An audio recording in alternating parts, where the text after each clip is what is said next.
இந்த நாளில் நமக்கு கொடுக்கப்பட்ட வசனம் ஆதியாகமம் 15:1.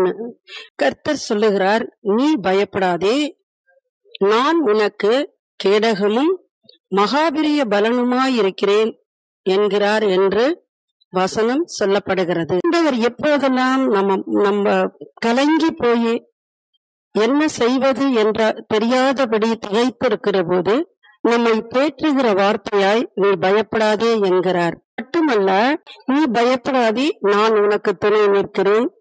யாக்கோப்பு என்னும் சிறு பூச்சியே, சிறு கூட்டமே, நீ பயப்படாதே என்று ஏசாயா 10:14 ஆண்டவர் சொல்லுகிறார்.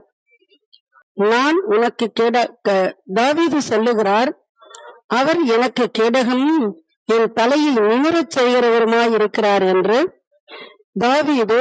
அப்பொழுது ஆண்டவராகிய இயேசு கிறிஸ்து நம்மை பார்த்து, எந்த சூழ்நிலையிலும் நீ பயப்படாதே, நான் உன்னோடு கூட இருக்கிறேன் என்று நம்மை பார்த்து அவர் தேற்றுகிறவராய் இருக்கிறார்.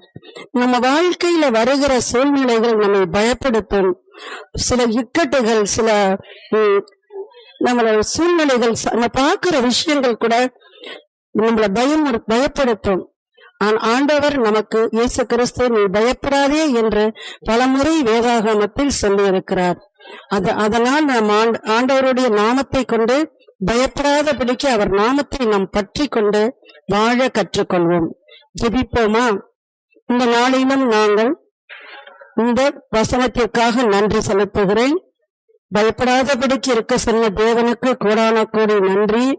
வாழ்க்கையில் வருகிற சூழ்நிலைகளையும் இக்கட்டுகளையும் இயேசு கிறிஸ்து நாமத்தினாலே நாங்கள் கடந்து போகவும், சூழ்நிலைகளை பார்த்து நாங்கள் பயப்படாமல் இருக்கவும் என் தேவனாகிய இயேசு கிறிஸ்து எங்களோடு கூட இருப்பதற்காக நன்றி செலுத்துகிறோம். இயேசுவின் நாமத்தில் ஜெபிக்கிறோம். எங்கள் ஜெபம் கேளும் ஜீவனுள்ள நல்ல பிதாவே, ஆமென்.